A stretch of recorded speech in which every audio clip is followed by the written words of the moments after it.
Good afternoon, ladies and gentlemen. 6 July 2015 marked the 80th birthday of His Holiness the Dalai Lama. Tibetan and friends around the world are organizing many special events to celebrate their year, to express their profound happiness and gratitude to His Holiness for his visionary, compassionate leadership and his contribution to humanity. In Delhi, as part of the celebrations, Bureau of His Holiness the Dalai Lama and Tibetan Community in Delhi, in collaboration with India International Center, is organizing these panel discussions, His Holiness the Dalai Lama and his contribution to humanity. We are most delighted to have with us distinguished panelists this afternoon, and I welcome you all. Mr. Shyam Saran ji, Venerable Geshe Dorji Damdul, Ambassador Lalit Mansingh ji, Mr. Shivshankar Menon ji, Mr. Arun Shourie ji, and Mr. Tempa Tsiringla. Before we start the program, I would like to invite to the stage Tibetan monks to offer the invocation prayer for the longevity of His Holiness the Dalai Lama's life and for a world peace. Please, Tibetan monks.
Thank you. For today's panel discussion, Mr. Shyam Saran ji will chair and moderate the sessions. Mr. Shyam Saran ji is a former Foreign Secretary and has served as the Prime Minister's Special Envoy for the Nuclear Affair and Climate Change and Chairman of National Security Advisor Board. He is currently the Chairman of Research and Information System for the Developing Country, a trustee of the World Wildlife Fund India, and member of National and Executive of FICCI, and member of Governing Boards of India Habitat Center. In 2011 January, Mr. Shyam Saran was awarded the Padma Bhushans for his contribution to civil service. He writes and speaks regularly on foreign policy, climate change, energy security, and national and international security-related issues. May I now request Mr. Shyam Saran ji to take the charge of sessions. Thank you very much. First of all, let me offer my very warm greetings to all of us who are gathered here this afternoon to observe the 80th birthday of His Holiness the Dalai Lama. Let me begin by offering all our collective greetings to His Holiness on achieving this very important milestone, and also for expressing our gratitude that we have been singularly fortunate and privileged to have a person of his eminence, a person who commands international respect and reverence as a humanist, as a religious leader, that he has chosen our country as his home. It is truly something which we should take as a blessing for all of us. His Holiness the Dalai Lama is, in a real sense, the living symbol of a universal brotherhood. At a time when our world is riven with conflict, with dissension, and even despair, His Holiness is, in a very real sense, a messenger of hope, reminding us of what binds us together as humanity. Help us perhaps overcome some of these divisions which we see amongst ourselves. I would also like to mention here that it is really quite remarkable that His Holiness has, in fact, in a very real sense, become one of us. He's a leader of the Tibetan community. He represents a very ancient spiritual heritage of Tibet. And yet he has always said, at least whenever I have met him, he has always said that he is only bringing back to India what India gave to Tibet. Perhaps reminding us of a very rich spiritual heritage that we ourselves have sometimes forgotten about. He has created, he has rekindled, in a very real sense, that sense of spirituality that really is our heritage. So it is very fitting, very appropriate that we gather here today to celebrate his 80th birthday, to wish him a very long life so that he continues to be amongst us for many more years to come, continue to guide us with his, it's rather strange that His Holiness is such a great spiritual leader, and yet he is someone who puts across his message with such grace, with such humor. He is always laughing. He is always seems to be in a very good mood, and it is through this kind of a spirit that he really spreads his message across. In his presence, we are aware of his great spiritual quality, but at the same time, we relate to him because he comes to us so much as our own human being. So it is as I said, very appropriate that we celebrate this occasion this afternoon, and we wish him many more years in his home, which is India. We have a very distinguished panel here to really speak about various aspects of His Holiness's life, his contributions, the spiritual heritage that he brings to our country. We have with us today Venerable Geshe Dorji Damdul, who's director of Tibetan House here in New Delhi. Mr. Arun Shourie, who needs no introduction, someone who has carved out a very important place for himself in our political space, but also in our country as a leader. We have Mr. Ambassador Lalit Mansingh, who has been India's Foreign Secretary, continues to be someone who's very highly respected for his work, continuing work in foreign policy and many other areas, including art and culture. We have Mr. Shivshankar Menon, our former National Security Advisor and also former Foreign Secretary. Of course, we have Mr. Tempa Sheringji, who is head of the His Holiness's office here in New Delhi. So we have a very, very distinguished group of panelists here. And without further ado, let me start the proceedings by inviting Venerable Dorji Damdul ji, who is director of the Tibet House in New Delhi, for about 10 to 15 minutes. Yeah.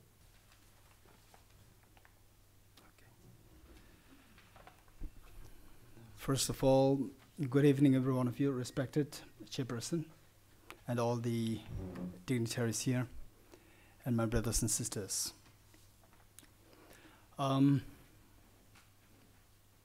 The time that I have is just about like 10 or 15 minutes, and I don't know whether I can squeeze all what I prepared.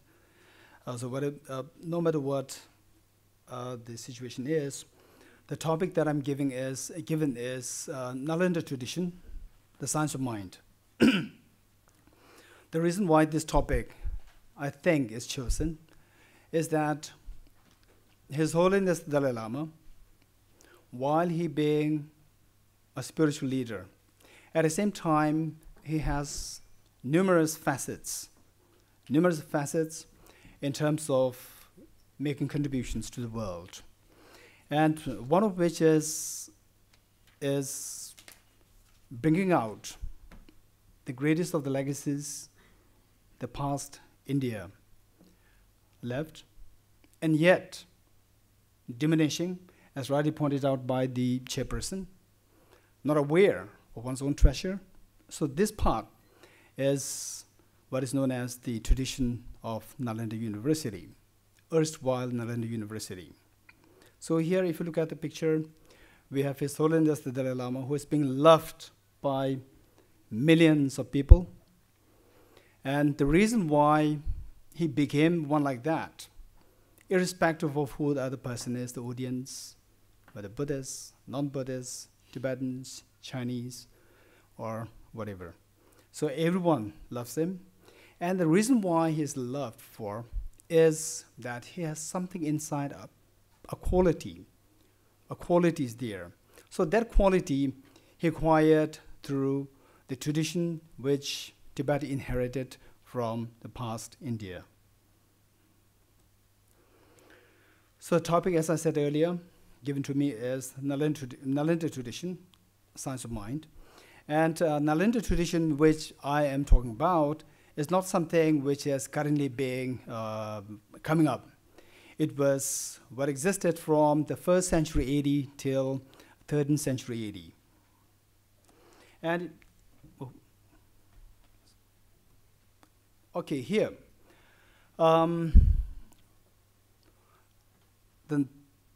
The renowned Nalanda University, which existed till 3rd century AD.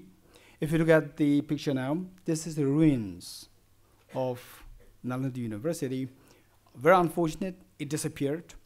And I like to quote Albert Einstein here because Many times what happens is that we emphasize so much on science, not knowing what for we require science. So Albert Einstein, he rightly pointed out that why does this applied science, which saves work and makes life easier, bring us so little happiness? The simple answer runs, because we have not yet learned to make sensible use of it. So there's warmth. Human warmth is lacking. While science is developing so much, but the human warmth is lacking. So that part is something which is indispensably required if we really seek world peace or the happiness amongst the humanity. So why this part, the Nalanda tradition, as a part of His Holiness the Dalai Lama's birthday celebration, why is that considered so important? If you look at this picture, we see that one child is being taken care of by a Christian nun. And then another child sitting there, I don't know whether he's really meditating, but then is there in that posture, but still we can say that he is happy there, he's happy. So these two pictures have two elements. One is that this young child, this young monk, is the son of one mother. So that is something so private. At the same time, he feels so happy there. So this is another thing which is universal. Likewise, this child who's being a crippled child who's being taken care of by the Christian nun. So this child, of course, is the child of someone. That is very private. At the same time, this child feels love from someone else. That is universal. Likewise, all religious traditions, for example, Buddhism. Buddhism has two parts. One is something which is so private, which people may call, I'm Buddhist, you are not Buddhist, you're Buddhist, I'm not Buddhist. So this is one part which is so private. And there is another part which is universal. So all religions, while they evolve in this earth, what happens is that there are two facets all the way coming along as that particular tradition evolves. One is the private one, and the other one is universal. So many Christian monks, they became great inventors, they became great discoverers of science. So that part is something universal which we are not supposed to discard. Likewise, Nalanda University, Nalanda tradition has something so rich to offer, has left such a great legacy, and yet sometimes because of our lack of awareness, lack of knowledge, and lack of this conscience, we tend to neglect this legacy or the treasure. So that part is what I'm going to discuss a little more here. His Holiness the Dalai Lama so beautifully teases apart these two things, the private part of Buddhism and the universality of the knowledge which the Buddha had to offer.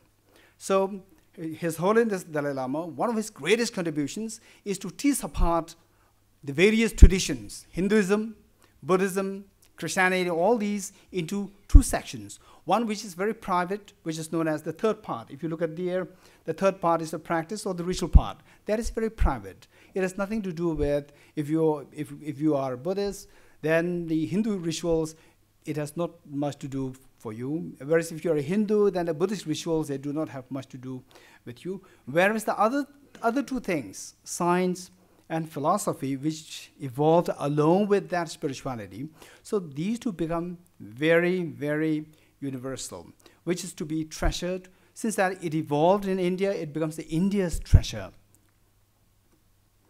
And then to make it very clear as to what kind of topics, what kind of subjects were being studied there in the erstwhile the Nalanda University. One is philosophy, which is very universal, and the other one is psychology, epistemology, logic, metaphysics, medicine, and grammar. So these are all universal values, universal the knowledges. So if you look at this picture, we see that these are the Christian monks studying geometry and astronomy. So that way, Christian monks, likewise the earlier Hindu saints, they made so much, and then also the Muslim since they made so much of contribution to the human knowledge and human wisdom. So in terms of Nalanda, His Holiness the Dalai Lama, he picks up 17 great intellectual giants of Nalanda. So this picture may not be so clear, but the center one is the Buddha Shakyamuni, and then surrounded by the 17 great Indian Nalanda giants, Nalanda intellectual giants. So what do these great 17 Nalanda masters have to offer? One very prominent one is Aranigarjuna, the 2nd century AD or 2nd century Common Era. So Aranigarjuna, he is respected as a trailblazer of the Buddhist philosophy. So nowadays, you study Western philosophy, we see that many of the philosophical views of the West, say Bertrand Russell's and so forth, we see that they're trying to see how much they go along with Aranigarjuna's view. So he made a great contribution. And then what exact contribution is being made, so that I'll discuss a little later, very quickly. And then likewise, Arya Sangha, Acharya Vasubandhu, they all came from Nalanda. And the great logicians and epistemologists like Acharya Dignaga and Acharya Dharmakirti. And then this one, Bodhisattva Chandarakshita, he is a great logician and a philosopher.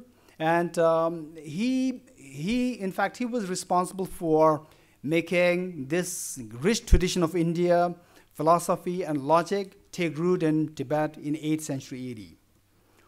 So what is the approach? In what way this becomes the tradition which evolved in Nalanda became something, the legacy, something, the treasure of India is, as you can see from the Buddha's teaching, the monks, wise men and women.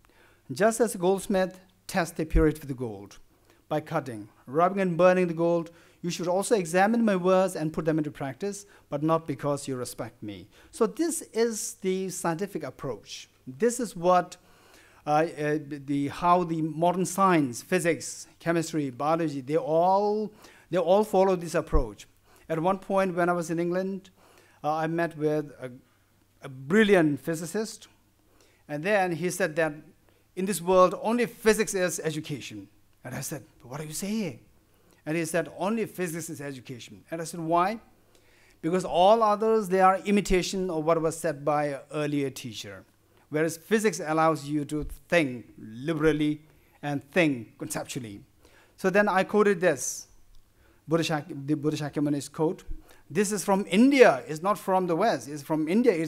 He said, just as a goldsmith tests the purity of the gold by cutting, rubbing, and burning, you should also examine my words and put them into practice, not because you respect me. And he said, oh, the Buddha must have been a great physicist then.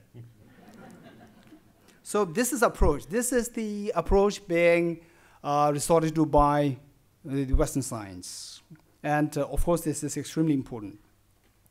Now the part which I'd like to share with you very quickly here is about this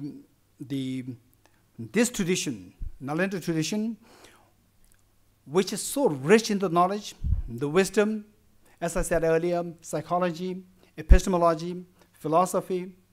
At the same time, all this knowledge, they were imbued with human love and human affection, which is what is lacking nowadays, and because of which the humanity undergoes crisis. So much of disaster is happening simply because of lacking that love and affection.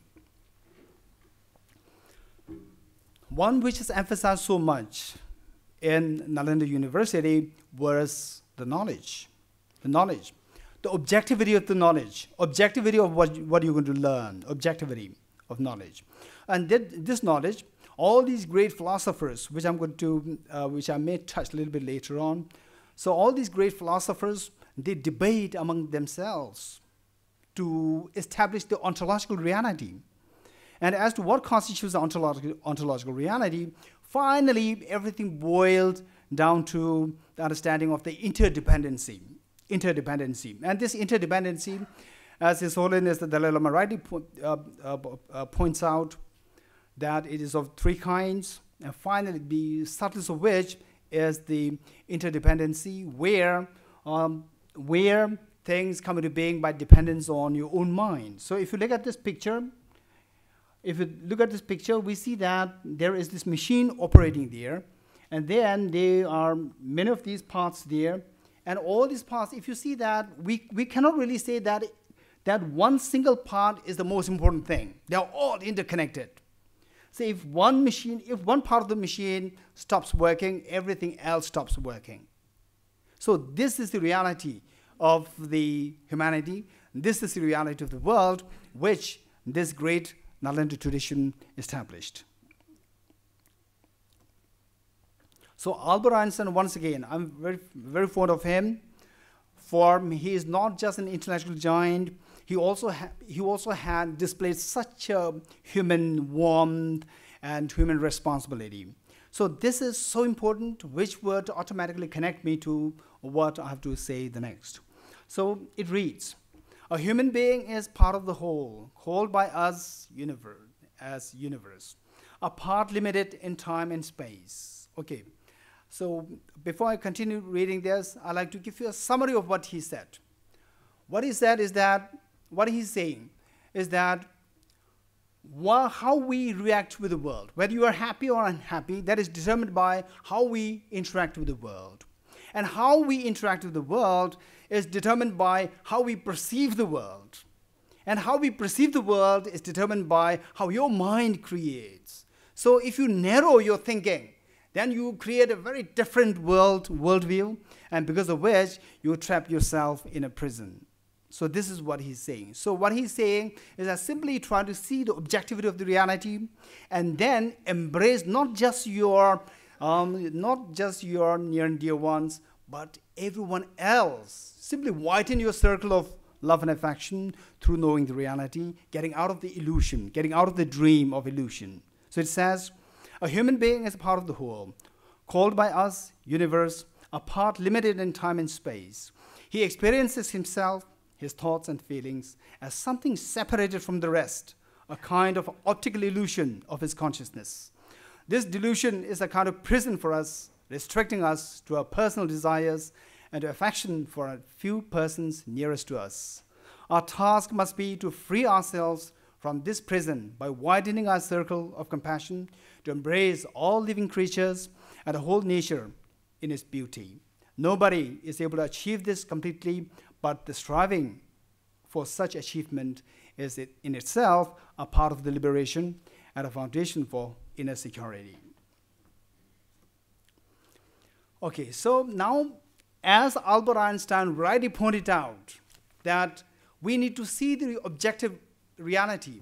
We need to see the objective reality rather than interacting with the world through the lens of what you have created of the appearance. So to establish what the objectivity is, what the objective reality is, then in Nalanda University, they evolved 4 different philosophical schools: Vaibhashika, Chittamatra School, Saltantric School, Chittamatra School, and Madhyamika School. Of course, I will not go through all these in detail. The summary of this, as to what is the conclusion of the millennia of debates going among these great philosophers, logicians, what is the final essence? What is the final essence acquired or boiled down from these discussions, from these debates? Is that, to put it in a nutshell, is that say at the moment we are in sleep and we are all dreaming, and we think that in a dream we are in IIC, and then attending this panel discussion. And then if somebody asks you, who's sitting next to you, are you dreaming or is it real? You will say that it's real, what are you saying? And then when you wake up, you will be surprised to see that whatever I dreamed of seeing every detail of all these lights, the walls, and each strip of the design of the walls, everything simply was my own mental construct. And then I was interacting with what I created. So the moment you discover that, the moment you discover that, and should you have any difficulty with your seed mate, and then the moment you wake up, it's such a relief for you that the troublesome seed mate is simply my mental construct. It's simply objectively not there. It's simply my mental construct, and because of which relief comes to you. So this is the meaning of the interdependency. Freedom of interdependency, meaning that whatever exists, they seem to be so, our mind constructed in such a way that they are so concretely there, independently there. But in actuality, they simply come into being by dependence, through interdependency, and finally what dictates all these things happening is your own mind. So finally it is through interdependency of things which in turn are dependent on your own mind. And then all these philosophical schools, they establish as to how can we convince that everything is your mind. Then the problem arises, if everything is your mind, then how can I be responsible for the world? Then this is a question asked. So if you look at these four schools, the first one is the basic one. Then as you go to the second and the third, when you reach the third level, it gives you an impression that the whole world is just your own mind and nothing's really out there. Then the question arises, then how can empathy be given rise to if you think that the whole world is just your mind? Then the last school, the fourth one, Madhyamika school, that school gives the answer. How things come into being through your subjective imputation, at the same time that we can be accountable for the reality of the world. So with this, since I think my time is up, so that way I like to conclude by reading the final note written by His Holiness the Dalai Lama. So this will tell us who His Holiness the Dalai Lama, and this will tell us as to how His Holiness the Dalai Lama is so important that we are also blessed, whole world is blessed to have His Holiness the Dalai Lama on this earth. So the world is going through crisis, and the crisis, they're all boiled, as pointed out by Albert Einstein, all boils down to lacking the human heart. So His Holiness the Dalai Lama, in his book, Universe in a Single Atom, he tells us the need for the knowledge, the wisdom, and the human heart to be conjoined together. So let me read what His Holiness said in Universe in a Single Atom. I've often wondered about the interface of key Buddhist concepts and major scientific ideas. This book is the result of that long period of thinking and of the intellectual journey of a Buddhist monk from Tibet into the world of bubble chambers, particle accelerators, and fMRI.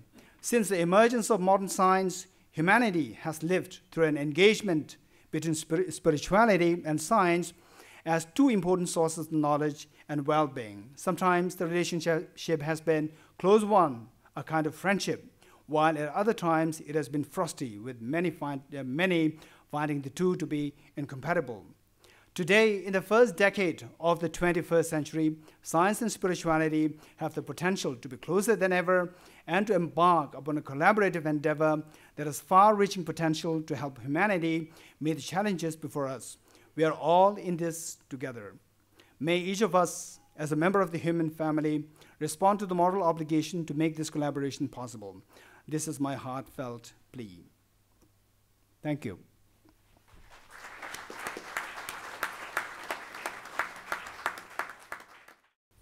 Thank you very much for your very inspiring discourse on the Nalanda tradition and the science of mind.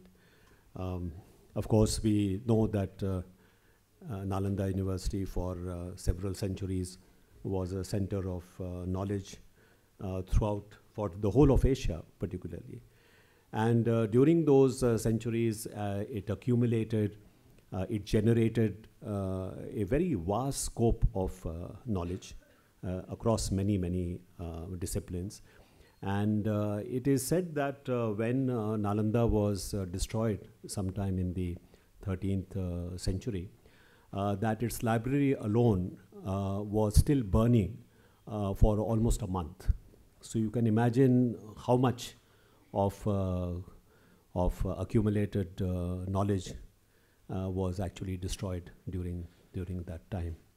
But we have been also very fortunate that the Nalanda tradition, which Venerable our Venerable Geshe Dorji had talked about, is a tradition which has been in parts at least preserved in different parts of the world. And Tibet is probably one of the areas where it has been preserved with some integrity, one should say. So again, we are very fortunate that a spiritual teacher like His Holiness the Dalai Lama has been able to bring back to us the tradition that was such a major spiritual contribution of India to the rest of the world. So thank you very much for your discourse. I now have great pleasure in inviting Ambassador Lalit Mansingh, former Foreign Secretary. He will be speaking about Interfaith Dialogue and Harmony. You have the floor.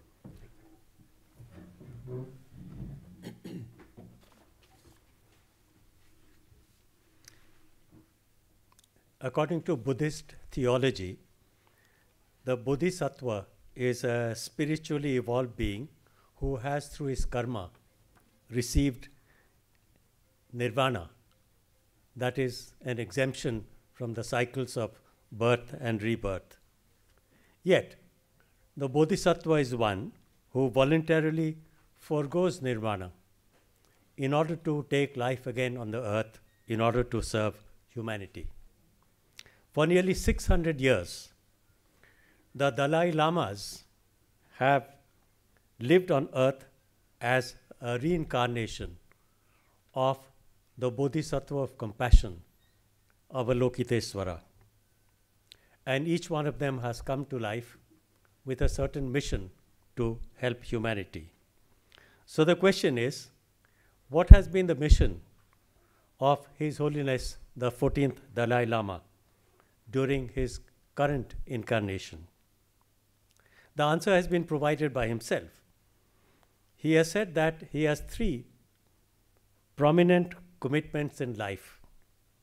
One, as a human being, one of the 7 billion inhabitants of the earth, and like each one of them, he aspires to happiness. He wants to promote human values like compassion, tolerance, and forgiveness so that people can reduce their suffering and lead happier lives. Well, it is assumed that this is the natural role of religions, of all religions. However, the Dalai Lama has also recognized that there is a growing population of people who don't believe in religion, those who are atheists, or they don't subscribe to any established faith. So his prescription is that the solution lies in what he calls secular ethics, not necessarily religious. But you'll hear more about secular ethics when Sri Arun Shourie speak to us. That was the first level. At a second level, the Dalai Lama calls himself a Buddhist leader, and his mission is to promote the message of the Buddha based on the core values of compassion and non-violence.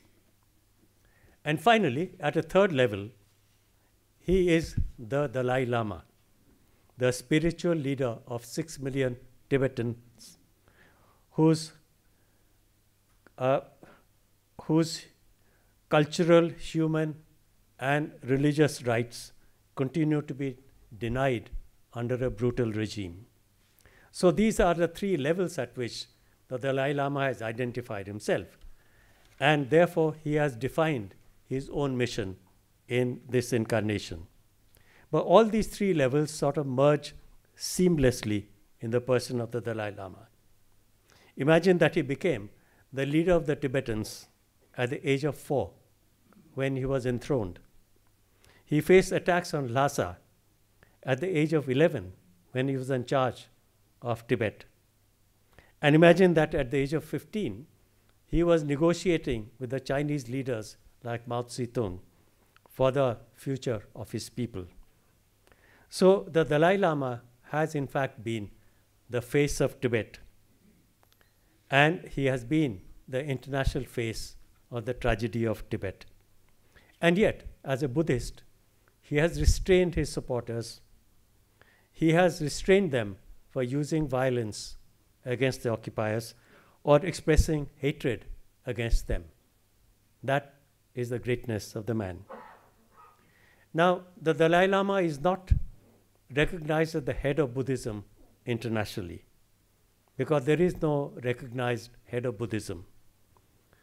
But he has also been careful in taking interest in Buddhism while not stepping into the landmines that infest the international politics of Buddhism. I'll give you a small instance. A couple of years ago, when I was the vice president of the Mahabodhi Society, I went to the Dalai Lama with what I thought was a very bright proposal. And I suggested to His Holiness that he might take on the initiative to bring the diverse groups of Buddhism in India together on a common platform. Because you know that the followers of Buddhism in India today, from the Theravada tradition or the Mahayana tradition, or even the people who are called the Neo-Buddhists, they somehow don't see eye to eye with each other. And I thought, who better than the Dalai Lama to use his authority and his persuasive powers to bring them together? So the Dalai Lama's response was very typical. With his sort of staccato laughter, he said that he had already tried it. He said he had tried it and he got them together, but finally he had to give it up because the group started quarreling with each other so violently, he didn't think it was worthwhile pursuing this idea. So I got the message, fine, let Buddhism remain as it is, let the leadership remain. Getting the Buddhists together on the same platform was not a priority. So I asked the question, what was the Dalai Lama's priority? And the answer, I think, is in his identification as one of the 7 billion people on this planet. Now, Buddhism describes every human being as a transient being. And so everybody is transient, everybody comes and goes. But they also go through endless cycles of births and rebirths, and therefore they need to be helped in order to get themselves released from this cycle. So if you think that there is some magic formula which will bring happiness to people, there is none. The world is not very different from the time when Gautam Buddha first preached the precepts of Buddhism. But there can be an effort to reduce human misery. And I think this is what the priority of the Dalai Lama is. According to him, the 20th century was a century of bloodshed, during which more than 200 million people died as a result of violence. So the 21st century is also witnessing a continuation of violence with perhaps greater ferocity. The cure against violence, according to the Dalai Lama, has to be with the basic principles that the Buddha had taught. It has to start with the individual. It has to begin with respect for other people's interests and their different ways of life. The Dalai Lama feels that there is a need to reconnect what he calls the deeper inner values of every individual. Now, His Holiness recognizes that all the world's religions subscribe to the basic human values, the basic inner values. The paradox is that religious leaders, for their selfish interests, often create violence. They don't reduce them. So, the Dalai Lama has taken the initiative to convene interfaith dialogues where spiritual leaders are urged to find a common ground of core values and become active in restraining violence, especially amongst the supporters. On 20th and 21st September last year, the Dalai Lama hosted a unique event in Delhi called a meeting of diverse spiritual traditions in India. Every known faith in the world was represented in that gathering. And I was privileged to be the master of ceremonies there. It is only the Dalai Lama who can inject a sense of humor into the most profound and serious issues affecting humanity. So in the course of his short discourse, the Dalai Lama talked about the state of the world, the state of misery, the prevalence of violence, and what needs to be done. But he also urged the religious leaders there to speak with complete sincerity, seriousness, and transparency. And at that point, as an example, he pointed to somebody sitting in the audience and said, everybody should be like him. And he pointed to the Jain leader, Arun Shourie Maharaj, who, in the best traditions of his faith, was sitting there stark naked. So that wasn't taken amiss by anybody. The Dalai Lama, what he was saying is, be transparent, be truthful, be serious. Don't have any inhibitions. Then the Dalai Lama teased these religious leaders and urged them to come out of their comfort zones and work at creating a better world. And this is what he said. So my spiritual brothers here you are with your flowing hair and your prominent beards. And then he said, please think seriously about it and be more active. That was the message he gave them.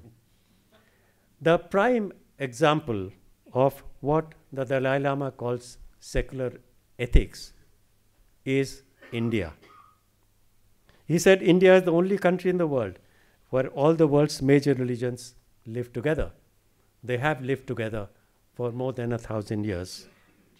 So I think if you're looking for what is the priority of the Dalai Lama in this incarnation, this is his priority.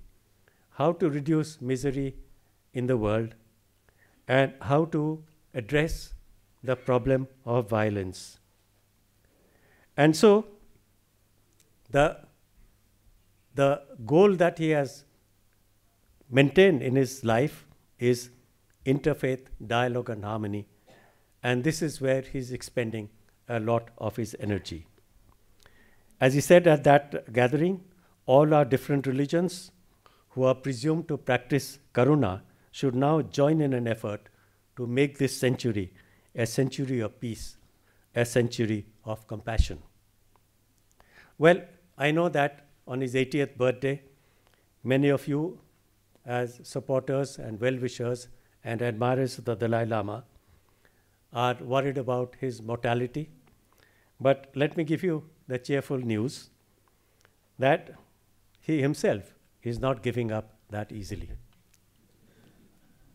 And this is what he said at the conclusion of the interfaith gathering.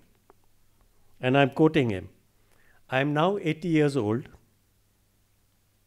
and I will spend the rest of my life, say 10, 15, 20 years, dedicated to serve humanity. That was the reason why he has taken this incarnation. And then he said, if my knee gives me some problems, it does not matter, as long as my brain works and my voice is okay.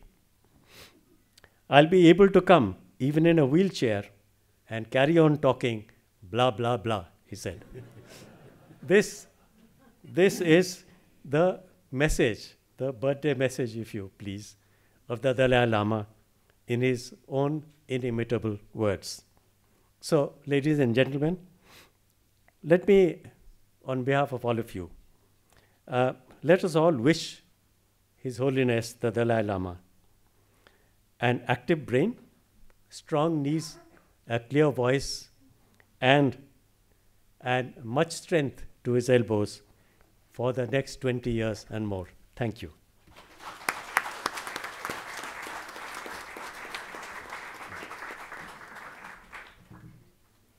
Mr. Mansingh, thank you very much for your for your presentation. A very moving portrayal of his holiness. In particular, what I mentioned right in the beginning, that here is someone whose sense of humor is perhaps the most powerful instrument for getting across his message. And what you said about interfaith reminds me that in 2009, marking the 50th anniversary of his coming to India from Tibet, His Holiness, in his typical inimitable manner, organized a yatra in the city of Delhi. I was privileged to be invited to be part of that yatra. And we started at Birla Bhavan, where we had prayers, favorite prayers, bhajans of Mahatma Gandhi. So we started with that, and then we got into a bus, and we visited, churches, masjids, synagogue, mandirs, Jain temple. So we went actually to the institutions of virtually every religion that is represented in India. That was his way of saying thank you to the people of India for making this his home. That all the religions of India, in fact, had welcomed him to this great country. I now have great pleasure in giving the floor to Ambassador Shivshankar Menon, who has a very close personal link with Tibet and with the Dalai Lama. I think he spent some of his early years in Tibet. And when I was going on this yatra with His Holiness, he also narrated to me, in his own words, how he came away from Lhasa to Kinzamane on the Indian border. And it was such a moving and also very good humored again description of his coming away from Lhasa. How look at his sense of being so human, though he's the Dalai Lama. He said when he was crossing the Lhasa River and the bells on his horse's neck were tinkling and the PLA soldiers were only a few hundred yards away, and how much fear he had in his heart that maybe the tinkling of this bell may alert the PLA soldiers. And he said there must have been the hand of Buddha over him, that despite so many occasions where perhaps he could have been discovered, he was not, and he made his way safely to the border with India. But the person who received him at the border was Shankar's father, Mr. P.N. Menon. And His Holiness still remembers that day when he crossed the border and he was received by a familiar face after so many days of this very perilous journey. The sense of relief that he felt when he saw this familiar face just across the border. So Shankar, floor is yours. And the first Xinhua headline or story about the Dalai Lama, which admitted that the Dalai Lama had left Tibet, said Menon kidnaps Dalai Lama. I've been asked to speak on leadership and vision, which is rather like gilding the lily. But if you go to a New Delhi bookshop today, you'll see bookshelves full of books telling you how to be a leader, the habits, the ways, even the tricks of a successful leader in business, in your career, in every material field. And frankly, it's depressing. I mean, we seem to have devalued, maybe trivialized the idea of leadership, of what a leader is, and we've made it commonplace. But true leadership is truly a rare thing, and it shines even more brightly when it has no position, no power, and no pelf. We in India are really fortunate because we have a living reminder among us of what true leadership is, of what it can be, and what it should be. For me, a true example of leadership is His Holiness the 14th Dalai Lama. Here is someone without an army, without a government or wealth, in exile from his own land, and yet he is much more than just the most powerful refugee in the world. He's a spiritual leader who is not confined to one religion or faith or to matters of religion. He has global influence, and his words and his actions inspire people across the world. So how is this so?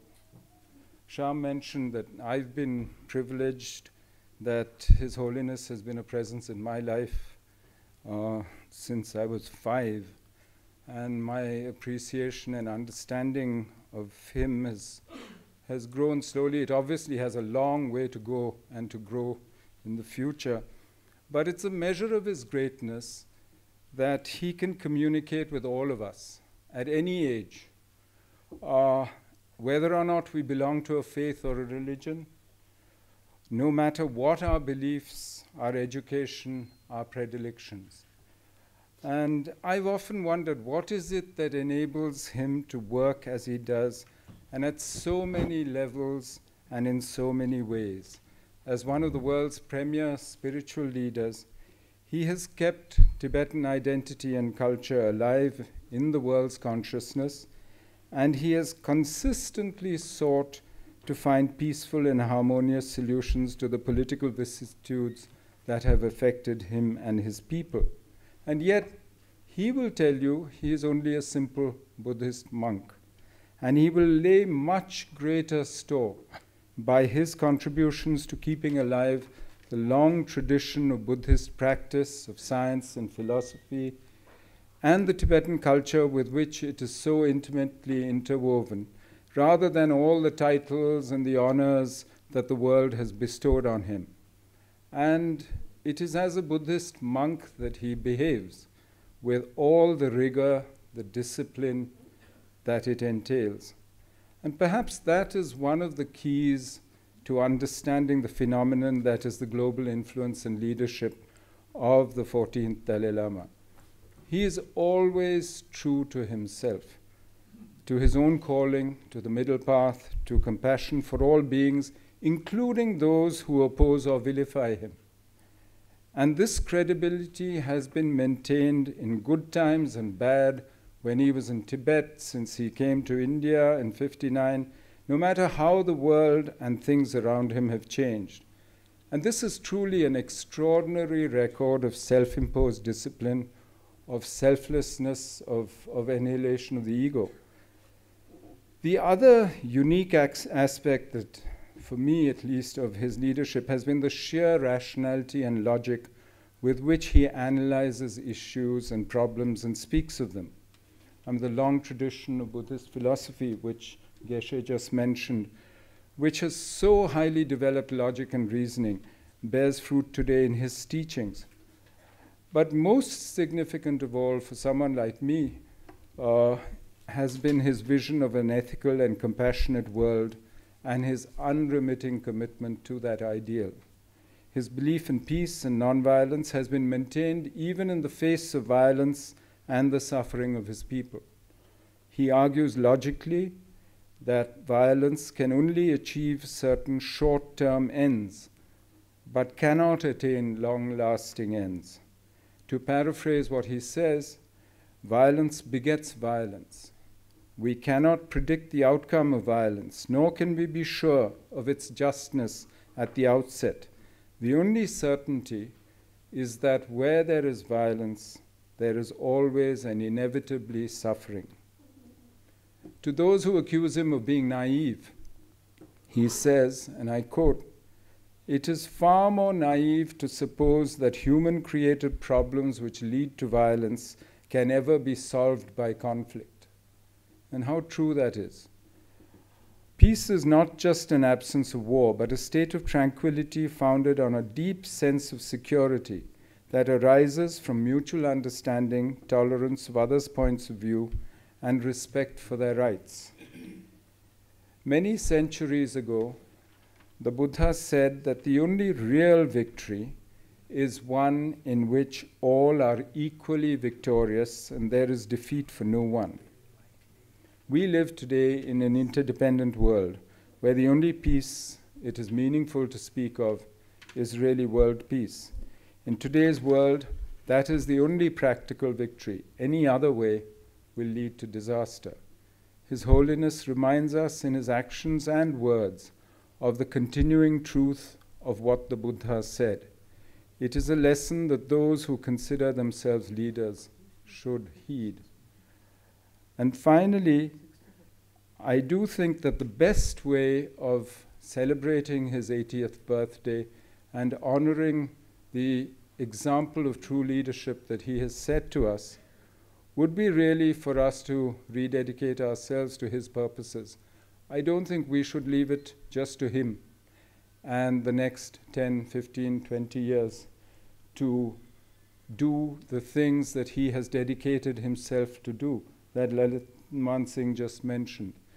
So I do hope that you will join me in that, in rededicating ourselves to the purposes for which he has devoted his life. Thank you. Very well said, Shankar, and truly I think the issue of leadership is not something that can be conjured through some kind of chemical mixture, but this is something which is very innate to a person, and I think His Holiness has, for the reasons that you mentioned, has displayed what a real leader is. We now have the privilege of listening to Mr. Arun Shourie, former Union Minister. Mr. Shourie will be speaking about secular ethics and human values. You have the floor, sir. Sir, everyone has wonderful instances of his meeting the Dalai Lama and being in his presence. And we are here to wish him the long life. And I can assure you of his own confidence. So once I had, because of the kindness of Mr. Shyam Saran, I had been privileged to meet him with my wife and our child. And because of his great kindness, he was walking us all the way from his room to the elevator in the hotel. And because my wife has difficulty in walking, so he was holding her and taking her along.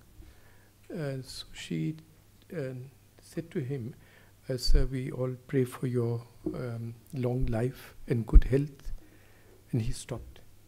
And he was still holding her hand. And he looked at her and he said, you know, I am very interested in science. So I've had my DNA tested. And I'm going to live up to, and he gave a reassuring figure. And he said, in any case, longer than Chinese communism.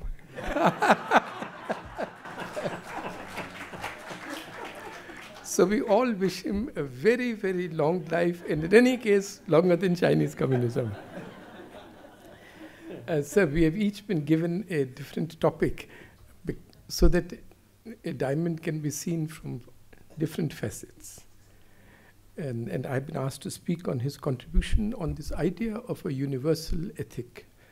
And it is a very important idea, and I'll mention that. It has been the theme of several of his books. Also, we were just, Geshe was just mentioning about the universe in one atom, the book Beyond Religion, actually precisely the book on this topic called Ethics for the New Millennium. In each of these books, he has tried to universalize and to make contemporary and to root in our individual needs and the needs of society and the needs of humanity as a whole and of the earth as a whole, the ethical principles by which we must live. And just as the Buddha said that you must test what I am saying. So instead of saying just because the Buddha said or because such and such scripture says, therefore you should do this, he is saying this is your experience, this is the situation in which all of us are, therefore you should behave like this.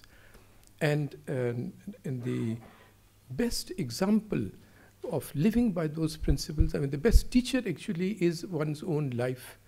And in that sense, it is his life that has been the great exemplar of the ethical values by which we should all live. And I mean, so many, especially when so many religious, so many persons who speak in the name of religion, you see their conduct, and even ordinary people like us are ashamed to hear about that conduct, to see the exemplary conduct of a man who's always in the public eye and about whom nothing is hidden. It is such an uplifting example for each of us. Similarly, his the one word which every speaker has mentioned about his compassion, even for the Chinese, and he always misses the Chinese, even the Chinese rulers, so well. And his converting is the exemplar of converting suffering into a benediction. The great suffering of his people, and therefore of himself, into the benediction for all of us.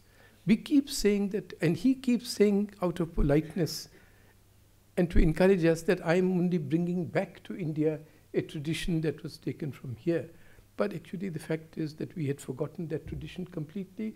In fact, by even the late 18th century, the Buddha had been almost completely forgotten, except for 2-3 German explorers and 3-4 British explorers. We had just erased him from collective consciousness. So in a sense, it is true that that tradition was preserved in the fastness of Tibet, but it has been recreated, and he has really brought us a tradition which we, I hope, by his encouraging us to call as our own, we will actually revive it in our own hearts. But it is the great example that because of Chinese oppression, he has spread the fragrance of that tradition all over the world. Third, I think the fourth point is an example of living by those principles of endowing hope and happiness. A friend taught me this 20 years ago. He said, you look at any refugee community in the world, and they are so distraught, they are so bitter, they are onto all sorts of problems of personal life, of their communal life. But you look at the Tibetans, they are happy, they are cheerful, in spite of the great, the absolute having been thrown out, and in a sense, just cast into an unknown abyss. It is the fastness, the innocence of a mountain people which is seen there. It is the Buddha's teaching which is seen there, but it is also the contribution of this one single man in sustaining hope. Sir, I remember, we are all recalling wonderful words of the Dalai Lama, and I remember an interview of his in which the journalist asks him, you see, your people have suffered so much. Because of them, you suffer so much. But how is it you keep laughing? And your sense of humor and your smile? And he said, well, the Chinese have taken away our history. They've taken away our land. They have broken our temples. They have burnt our scriptures. They have taken everything. So I always feel, why should I also lose my sleep to them? Why should I give it that also up? But this way, he has kept his whole community's spirits up. So if I must say so, that is also an example to, I am sure it will not offend anybody, but the way, you see, look at the Tibetan cause. We were just reminded that the whole population of Tibet is 6 million, 60 lakhs. That is less than 1/3 of Delhi. I just now asked Geshe, our venerable director, what are the total number of refugees, of the Tibetan refugees in the world? He said about 2 lakhs. 2 lakhs. And yet it is a cause for the world as a whole. The oppression of the people, because of these 2 lakh persons, has become a cause for the world. It is a cause because of the Dalai Lama. really speaking, because the world does not care for the oppression of other people. But his continuous presence, his good cheer, his giving us his teaching, his time, has made Tibet's cause everybody's cause. And in that sense also, he is an example to civil society. So many of us get so angry because of the injustices that we see and which we want to take up, and which we are so furious that other people don't speak up for those against those injustices. But he has shown how by goodness you can make a cause of the world. And that's a great example, sir. And there's another very great example to each one of us of how he carries his great learning so lightly. So many of us with little learning get so puffed up. And he just, I remember, sir, there was a lecture of his on the qualities of a good teacher. And he was counting, he said there are 11, or probably 10. And he counted, I'm sure he knows the 10. He said, there's the 7th, 8th, 9, 10, Dalai Lama forgets. So just to, at once he brought it home to us, what we were being told, that he gets into our heart by being as if he's just like us, another human being. So in many ways, in all these ways, he is the teaching, his life, his example is the great teaching by which he inculcates these values in each one of us. So in his great contribution has also been at the level of doctrine, and because of the lightness with which he conveys it, we sort of underestimate that. And because the great truths have to be reformulated as the world changes each time. And he has reformulated many truths in this way, and he has grounded the ancient truths in science. The work of the Mind and Life Institute, which has really been sustained by his participation and blessing in that, is one example of doing this. And now in all these books that were being mentioned, he has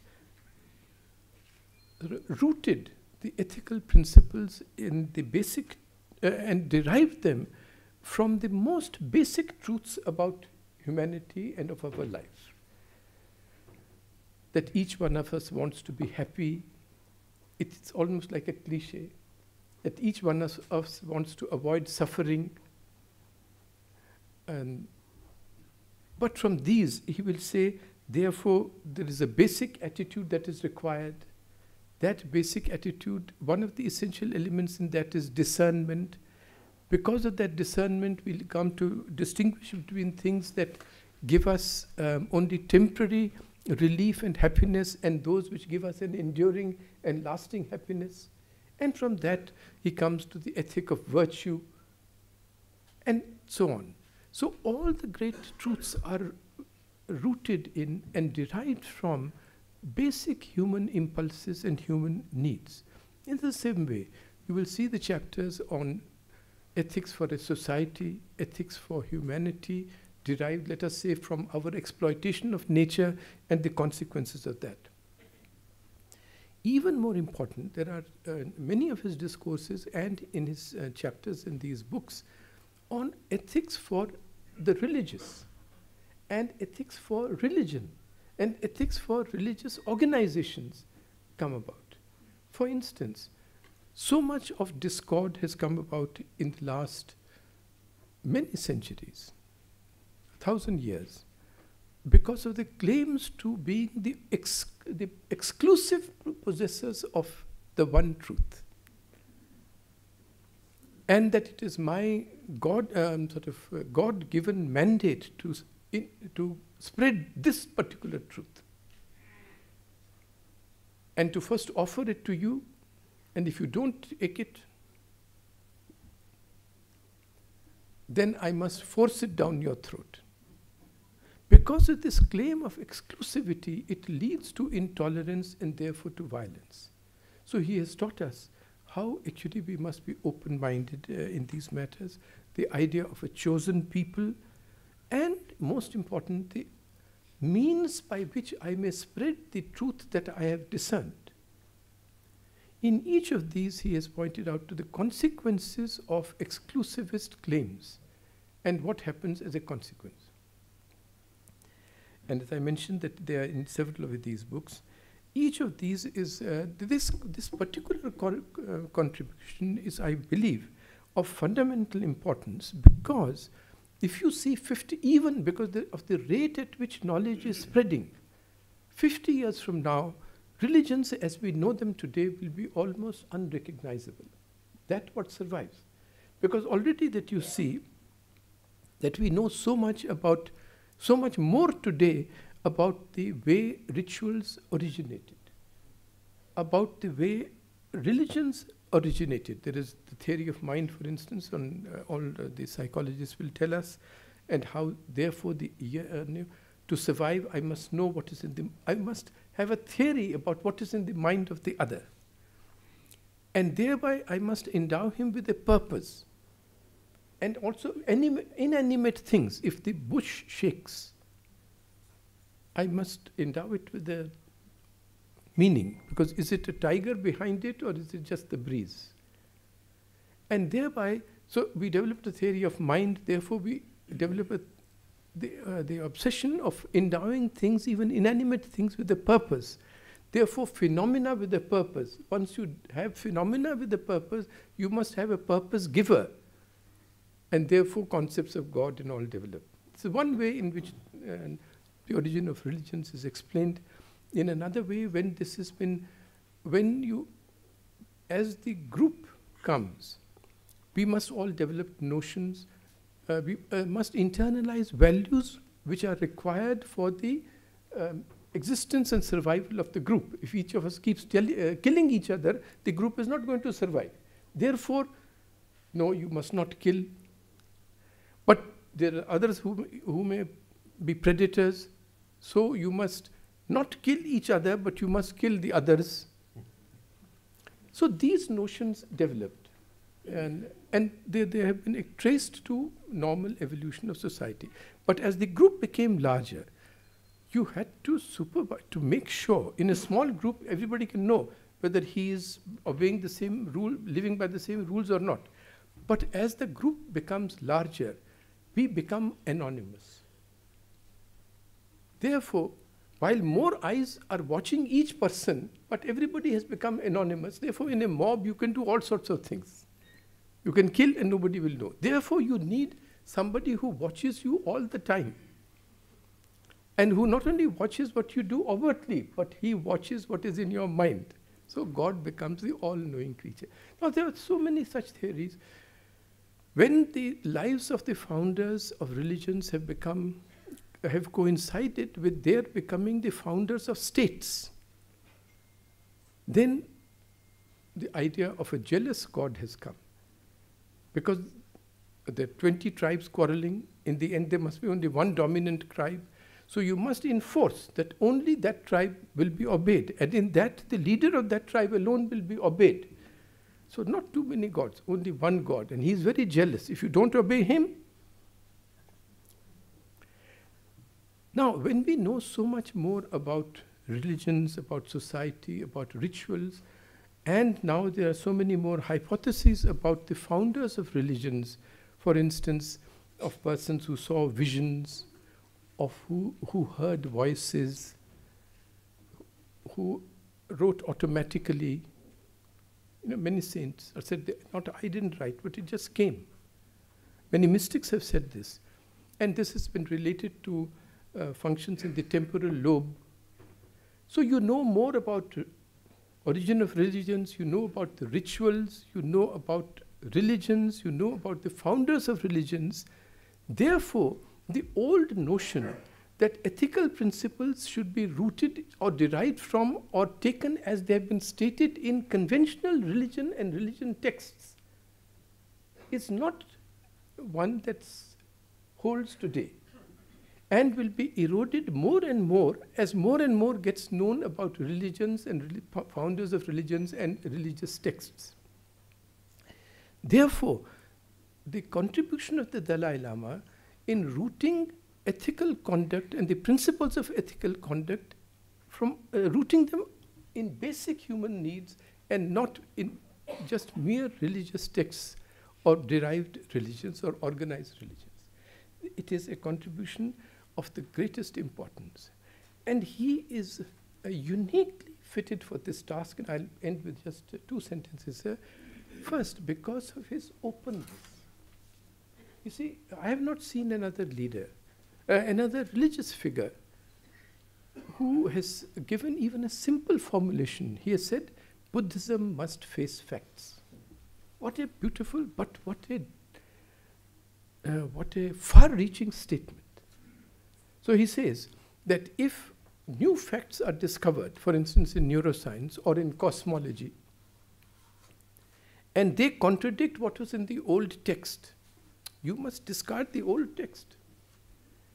And we were in one of his discourses in Ashoka Hotel, and he was recounting, a text was being read and then he would comment on it. And a passage was read on the cosmos, its nature, its origin. He listened with a frown, like acting. He said, you know, these Buddhist notions of cosmology, so embarrassing. You must always have a waste paper basket near you. So when new theory, old fact, old theory, new fact, old theory don't coincide, throw old theory in the waste paper basket. No other religious leader would have the self-confidence to say that.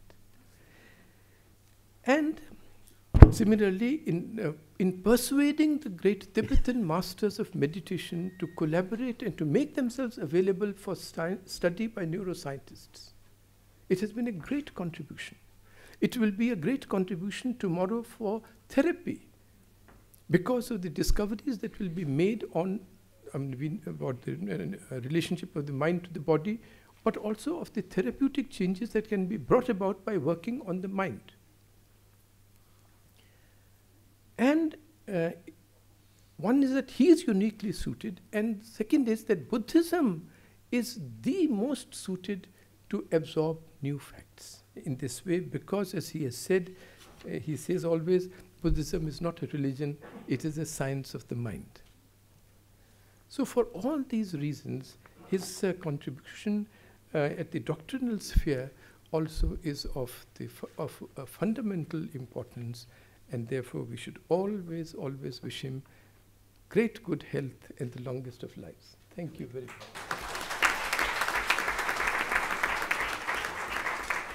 Thank you, sir. Thank you very much, Mr. Shourie, for that presentation.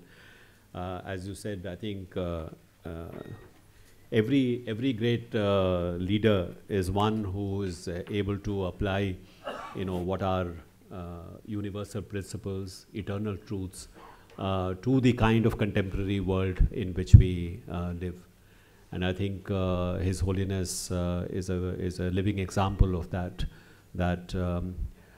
Despite the fact that the spiritual tradition that he represents is a really ancient tradition, and yet all of us have felt when he speaks about these matters how relevant his pronouncements are to the great challenges, contemporary challenges that we face.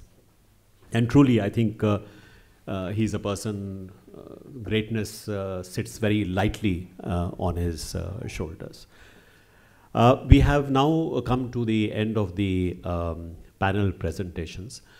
We still have some time where we could take some questions and some comments, very brief comments from people here in the audience.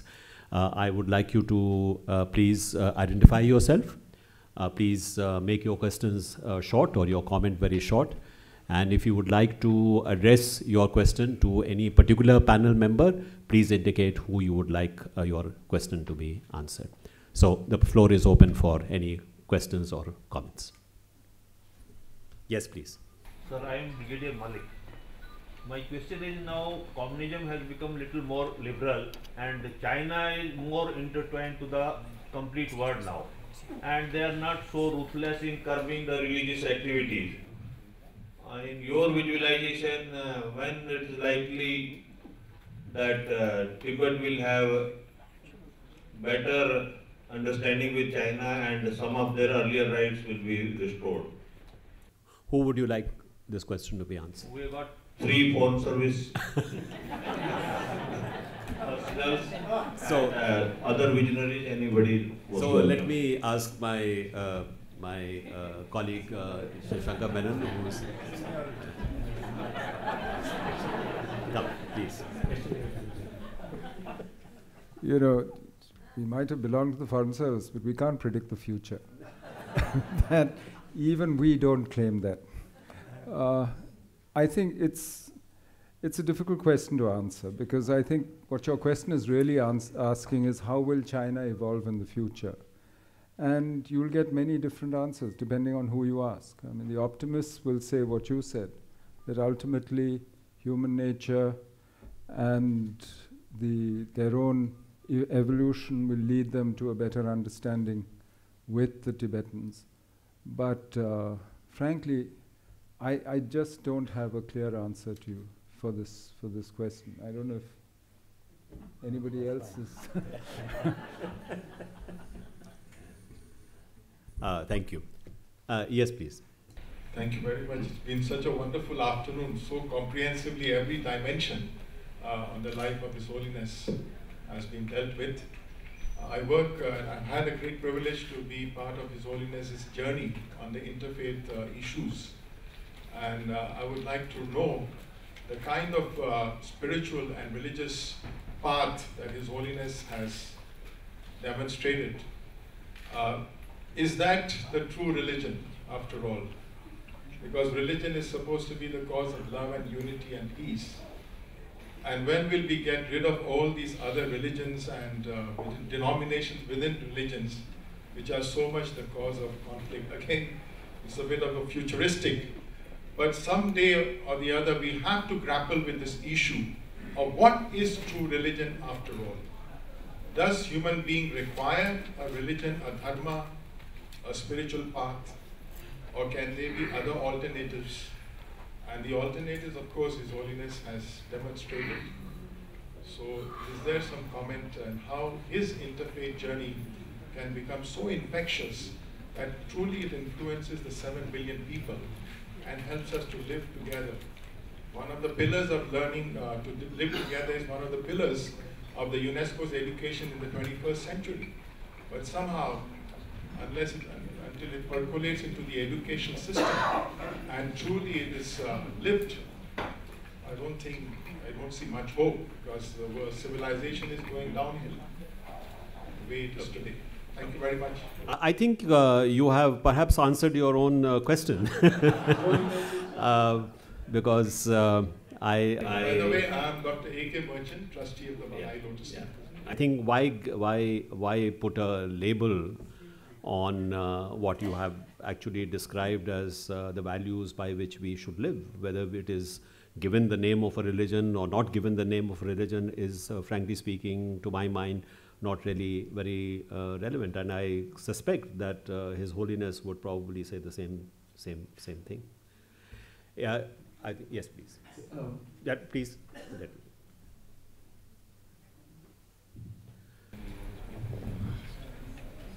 My name is Geshe Dorji. May I sit down, sir? Yes, please. Well, I have just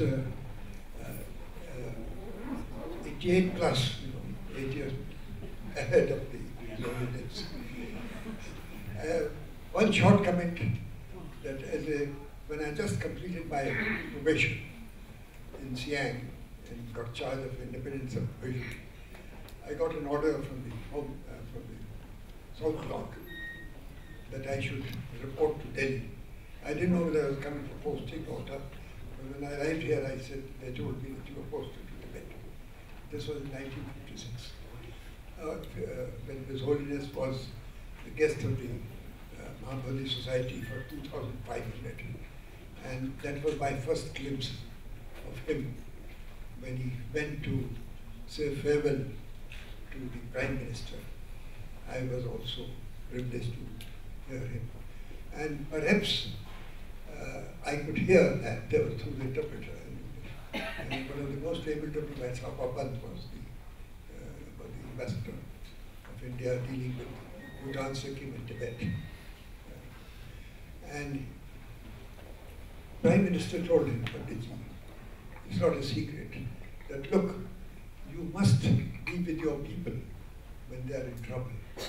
His Holiness didn't want to go back, or whatever it was, I don't know. He said, you must go. What you saw in India, the development is that we are free and independent, and we have a scientific temper. Because His Holiness visited many places apart from religious places. So that was my first glimpse. And the last was when he had come to Dharamsala after so many years, about 4 or 5 years back. I was the privilege, I had to go for some ceremony, for the haircutting ceremony of my granddaughter who wanted it. And I had personally, as a head of the Indian mission, very bitter experiences, and there was a certain amount of pain in my heart. But when I saw him, there's no, there's no trace of any animosity against Hussein. He says you should never be you must always speak the truth, whatever you have. So that was the one. Now, I think one question is that apart from I interacted with saw many situations in Tibet, political situations and the Garao and so on and so forth. And the way the nuns and monks, my first Christmas was on 25th January 1959, when the monks and nuns were handcuffed and paraded behind my mission. I mean, it was very painful to see that. However, but the other positive side was that I saw the bit of debate and dissent, which is the main thing of Indian religion, Indian tolerance.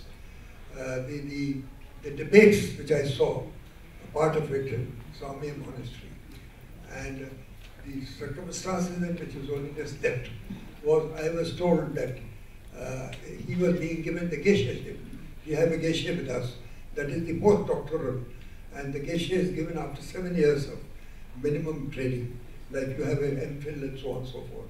That's a doctorate divinity, if I'm correct. And the people of the eastern province of Kham, the Khambas, who are known for their fighting and so on and so forth, like the frontier people of Khanapurkhas, were known for great fighters. So those Khambas were gathered in thousands to give him a gold lamp to present him, because after the debate is proved that he had become Dalai Lama. So is there any tradition of this going on now? This is my question to the honorable panel, especially to the that can we have, like it took 20 years of the translation of Prajnaparamita, the Transcendental Wisdom, which went from India to Tibet, and we found the original manuscripts.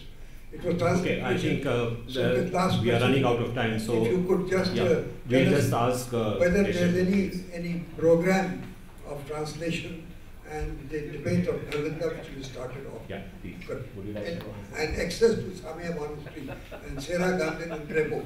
These 4 monasteries, if there's any chance, I would be very happy to visit them. As for the debates, it is so alive in the monastic universities, particularly in South India. In the monastic universities, each monastery having about like 2,000 to 5,000 monks, every day debating at least for about like 6-7 hours. And then as for the translation, there is Varanasi Tibetan University, Central University for Tibetan Studies, Varanasi. So there, the translation project has been so well established, and it's very good there. Okay. Just please, the lady there, please. Mine is just a comment. Wonderful this panel and Geshe Dorji Damdul. I think His Holiness is If it is a comment, please make it brief, because there are many others who want to speak. It's very brief. It's just a comment. He's always thanking India for hosting us. But I think India has been extremely fortunate to have him, as many panelists here have said. It's a blessing for our country, a great being. And if we facilitated him with a Gandhi Peace Prize, I think there are a lot, the panel is very receptive, and I think, it's an idea to put forward. Okay, let me move this this side. Yes, the lady there, please. My name is Meenakshi Thapan. I teach sociology at the Delhi School of Economics. I just want to add something to the first question, which seemed to provide a very illusory idea of what's happening in China, that they're not oppressive anymore, they've sort of toned down and so on. If you meet political prisoners who come in from Tibet, as I did last month, who's been in India only for about 8 months, you'll hear about the horror that is still being practiced in Chinese prisons with Tibetan prisoners. Over 140 Tibetans have self-immolated. So there is deep hurt and deep suffering. And I don't think we should, I would at least not like to see it being trivialized, especially at a meeting of this scale and with our very eminent panelists who are all here. So perhaps we need to remember that, and I would just like to thank Mr. Arun Shourie for his wonderful statement that it is really the suffering of the Tibetan people that for us has been transformed into a benediction by His Holiness the Dalai Lama. Thank you. I don't think that anybody tried to trivialize this issue. The first question. Yeah, that's a question. I mean, that's not trivializing it. I mean, I think it's a question which, well, whether or not is the question. I think asking a question whether or not there is any kind of liberalization taking place is not saying that yes, liberalization is taking place. You know. Anyway, please.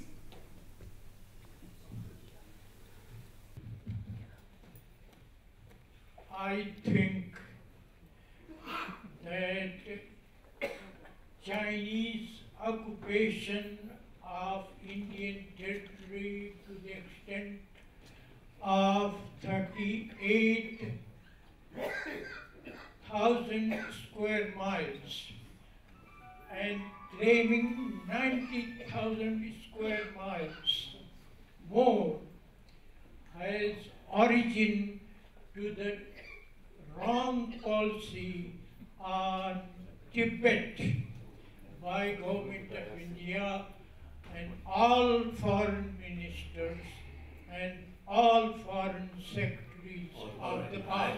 I think you have made your point, please.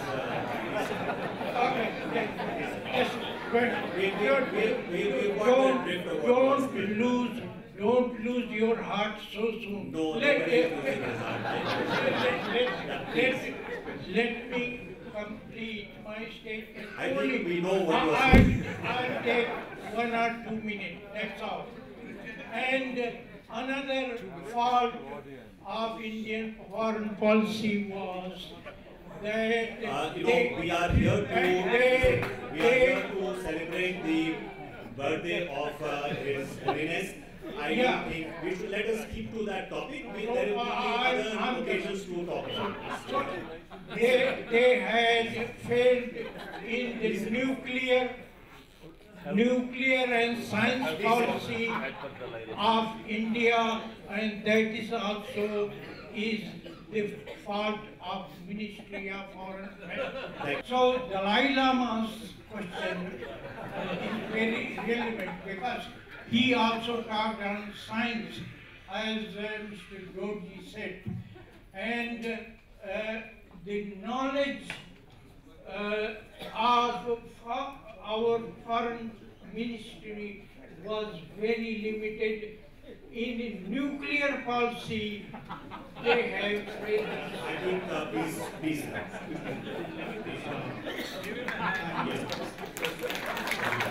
I have a question. Excuse me? Okay. Next one. I'm Vivek Suneja from Delhi University.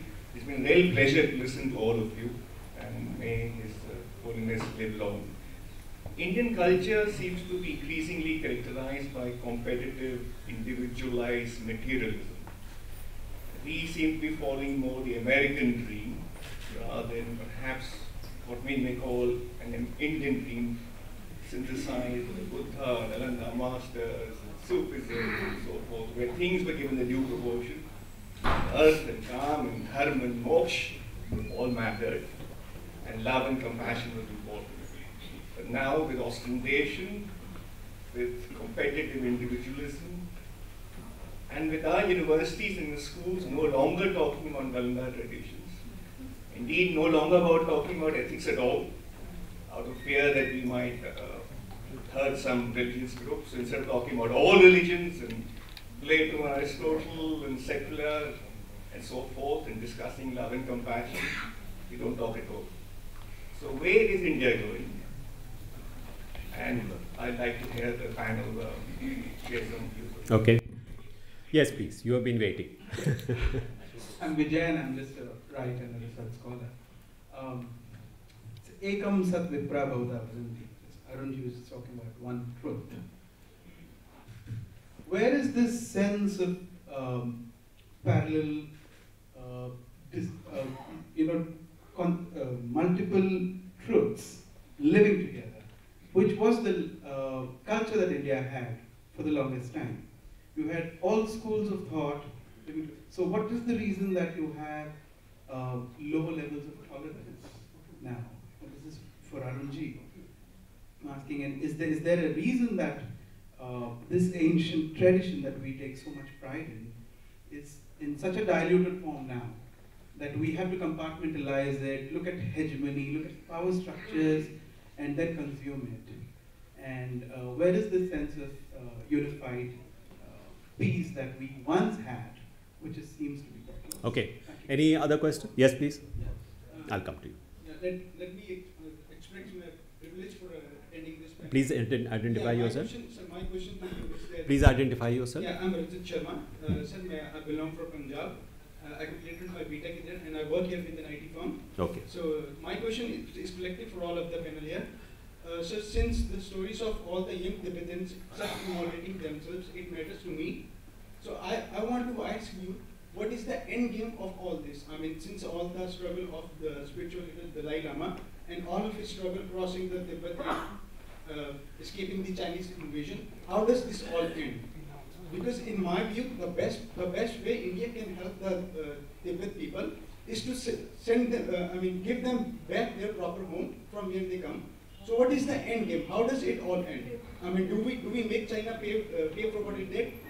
And my second question is to our esteemed panelists on the first seat. Sir, since we all celebrate on 6th of July the birthday of His Holiness, so I want to ask, paint a picture for you about what is happening in Burma with the Muslim Rohingyas. In the eyes of God, it is absolutely wrong what is happening with those people. And if Buddha himself is the Lord, sir, it is also wrong in the eyes of Burma. Why are those people kicked out of their own houses? Why are their children and families destroyed? Why is the spiritual leader not taking any stands? And why are the Buddhist monks not stopping to destroy the families of those people in the Burma? Okay. Let me take one more question and then I'll ask the panel to. Yes, please. We are celebrating the 80th birthday of His Holiness. His Holiness is, as you all have told, he is a very humorous and optimistic man. Now, his hope is that he will see the demise of Chinese communism. You all the panelists here are a very close watcher of Chinese movement, right from the days of McMahon line until today when they are trying to do you think that his hope will come? Here I will add one thing, that in our own life we have seen that Russian communism at time of Stalin period it was different. Today with all the Gorbachev and all those things it has become altogether different. So do you share the optimism of His Holiness? I am one practicing chemical engineer, graduate of Banaras University. Okay. I think many questions are precisely what I think Shankar was trying to point out, that we are not astrologers So looking into the future is one of the qualities which unfortunately we have not been always trained for. But anyway, there are a number of issues that have been brought up. One is the issue of where do we go from here, in a sense, and the question of values. I think somebody raised the issue of where is India headed. Is there any hope for us to come back to the sort of values that perhaps is represented by the tradition that we have been talking about? Issues relating to China's relationship with Tibet, and how is that likely to evolve? What is the future in that respect? Question has been raised also about specific things like perhaps the practice of some Buddhists not corresponding to the great values that we have been discussing here. And what does that indicate? So a whole set of questions. So perhaps I will begin with Geshe. Perhaps you would like to respond to some of the points that have been made. So particularly in relation to the question by the gentleman here, young gentleman here, we need to keep in mind that the nature of the human nature is such, as I think one of the panelists so beautifully pointed out. Human nature is such that as we go down the line in terms of the generations, then we tend to divide. We tend to divide on the basis of, say, my land and your land, my language and your language, and so forth. This is human nature, unfortunately. So, and then those monks in Burma, and then those who are being evicted, very unfortunate. Everyone is just, in true sense, we are all just one. It should be really, I really mean it, literally, we are all just one. Say, father, mother, then children, and then these children are brothers, sisters. Then the next generation, they become cousin brothers, sisters, not brothers, sisters. Then next generation, second cousin brothers, sisters. So this is the human nature, unfortunately. Division happens. So now our job is, rather than cursing the darkness, see if you can lit a light. Cursing at darkness, it will simply invigorate the situation. Rather try to see if there is a way by which you can lit the light a lamp, so that the situation does not deteriorate. We express sympathy. We express empathy towards others. So this is how we need to educate people, that this is nature, and we need to know how to light more lamps rather than curse more to the darkness. So this, I think, is very important. Thank you. Thank you. So, would you like to? Sir, just I wish I had the Dalai Lama's optimism in life also, just not about the Chinese. But I'd give two reasons for hope. One reason for hope about India, and one reason for hope even about China. One is, that there is the, yes, we are in a consumerist, energy-intensive route. We are on that route. But there will therefore be the same recoil of consequences. Sort of karma comes back. The boomerang of karma will teach us that energy-intensive, consumerist, individualistic, competitive, all means are justified type of life will have consequences, and therefore it will probably remind us of the great values, and maybe that is how humanity proceeds. Actually, it doesn't proceed one way, but it proceeds like a pendulum that keeps swinging but also moving forward in one direction. Ghalib की line है कि हद से बढ़ जाना है दर्द का दवा होना.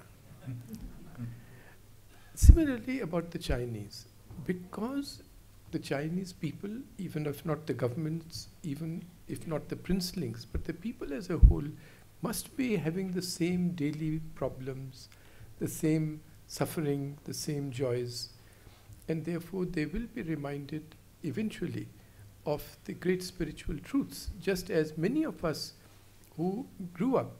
I think there is a change within India also among the Western educated, in a sense of the Western education system. We are all products of that. That we have been reminded of the need for spiritual, that there is a spiritual dimension and of an inner directedness, the need for an inner directedness by our lives.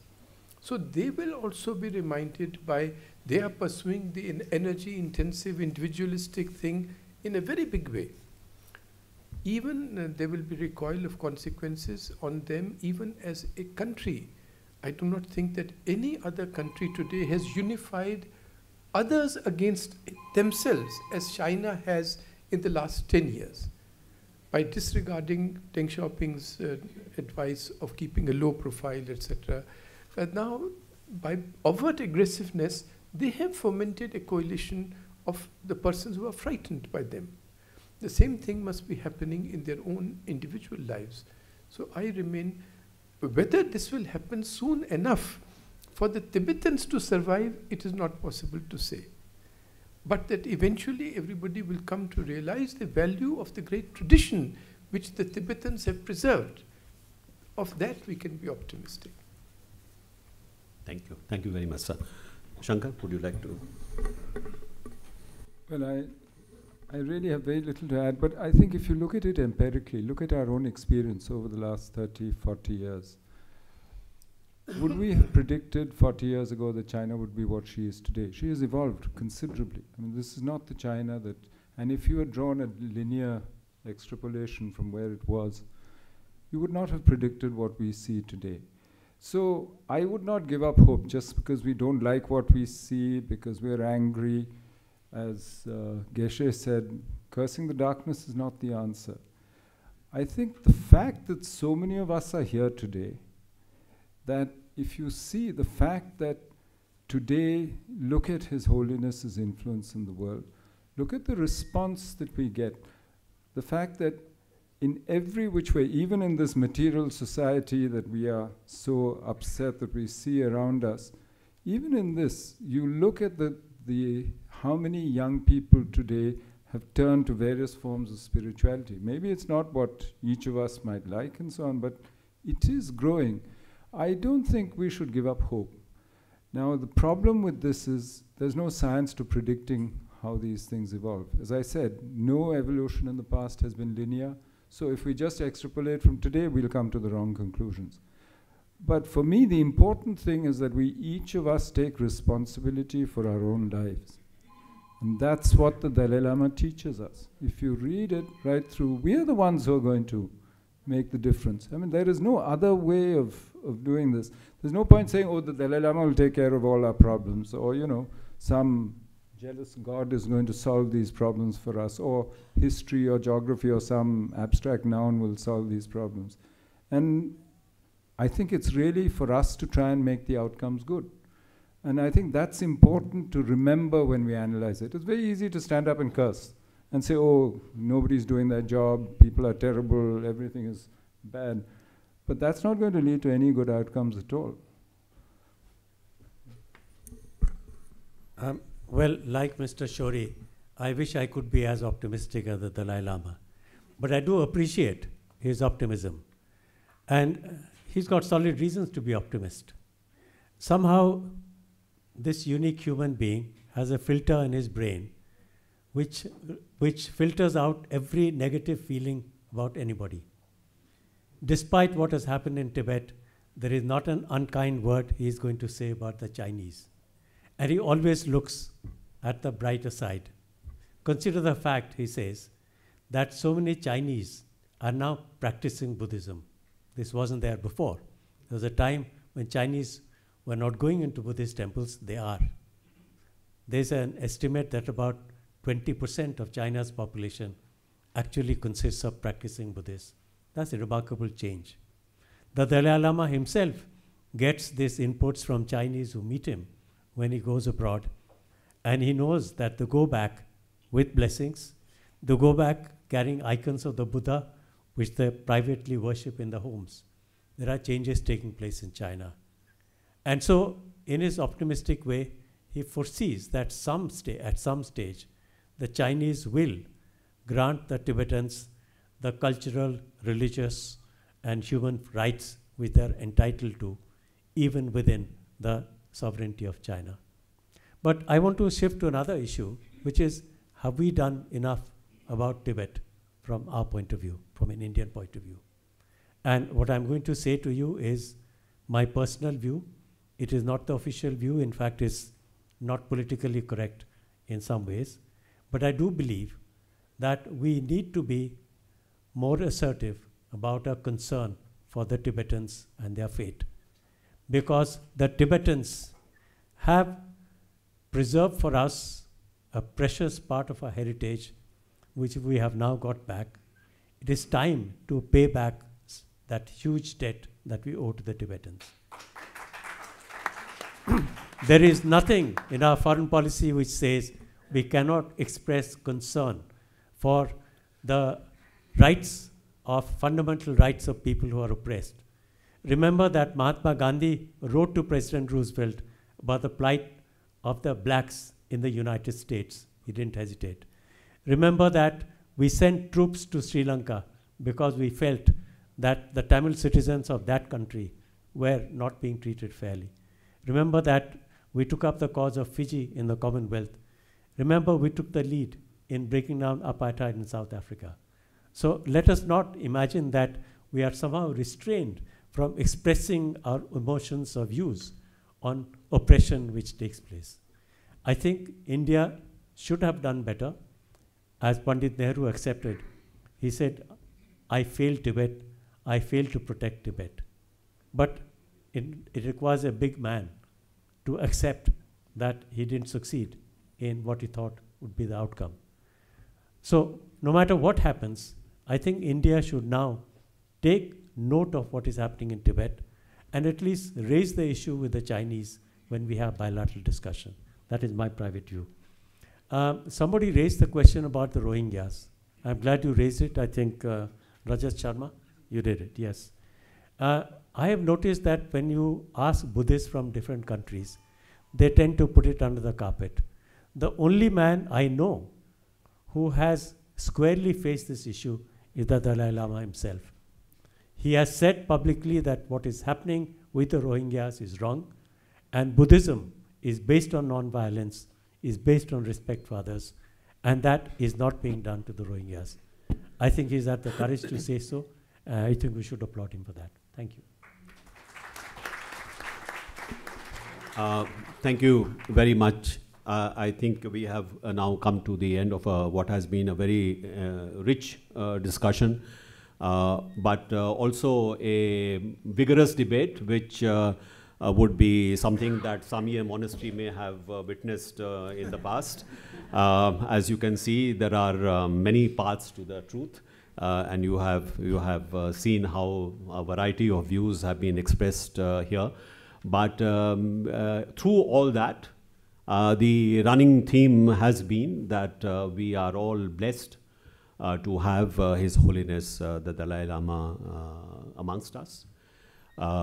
We certainly wish that he has a very long life ahead of him so that he can continue to bless us.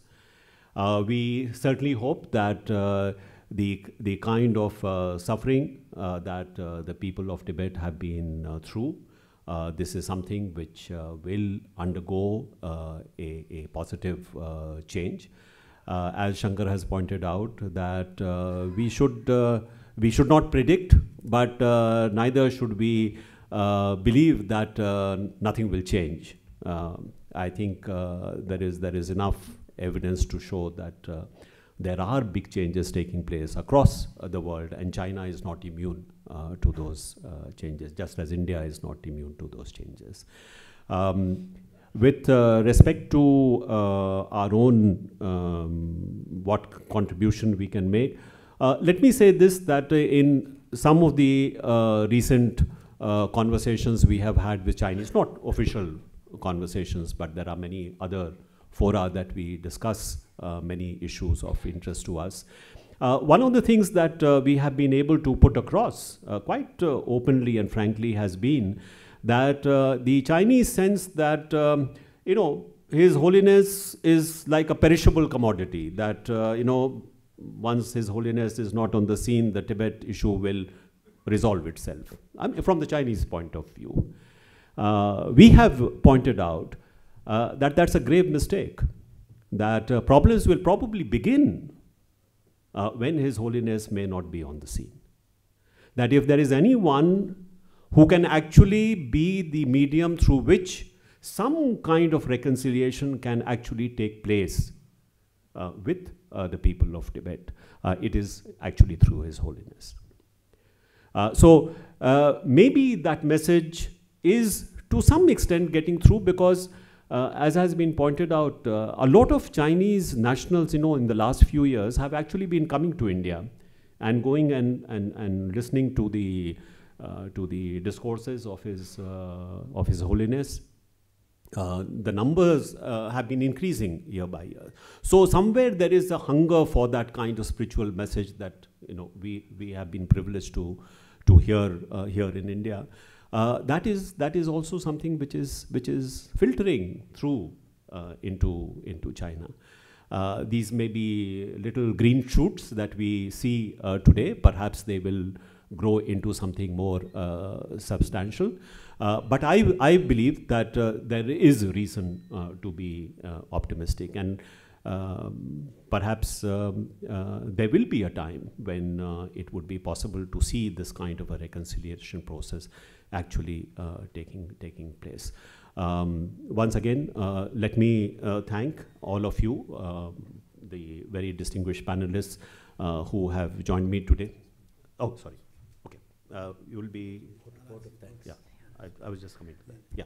So let me thank all the panelists who have given so much of their time and shared their experiences of their encounters with His Holiness, of what they have taken from the teachings of His Holiness, and have joined in wishing him a very long life ahead. I would now like to give the floor for the vote of thanks. Yeah. Thank you so much, Mr. Shyam Saran ji. May I now request Mr. Tempa Siringla, representative of His Holiness the Dalai Lama, to give a word of thanks and to present the souvenir.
Good afternoon, Mr. Chairman, distinguished panelists, ladies and gentlemen.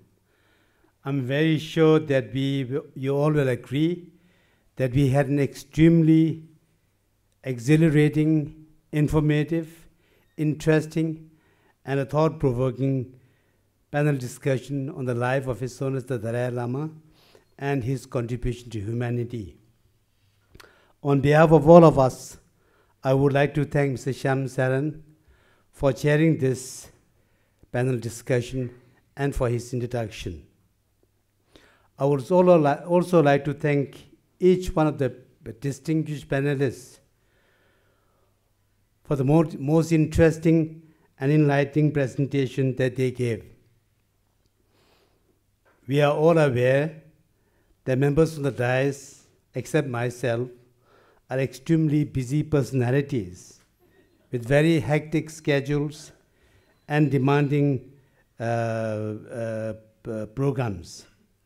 But we are most grateful that you all have kindly accepted our invitation and request to participate in this panel discussion. And I would like to thank you again. His Holiness has lived in India for 57 long years, and he calls himself a son of India. And in my view, he in fact is the best ambassador that India has today. Wherever he goes, whoever he meets with, he never fails to talk about India, the deep-rooted democratic system and the rule of law in this great country, the ancient culture, heritage, and civilization of this country, the India as a model to the world for religious harmony.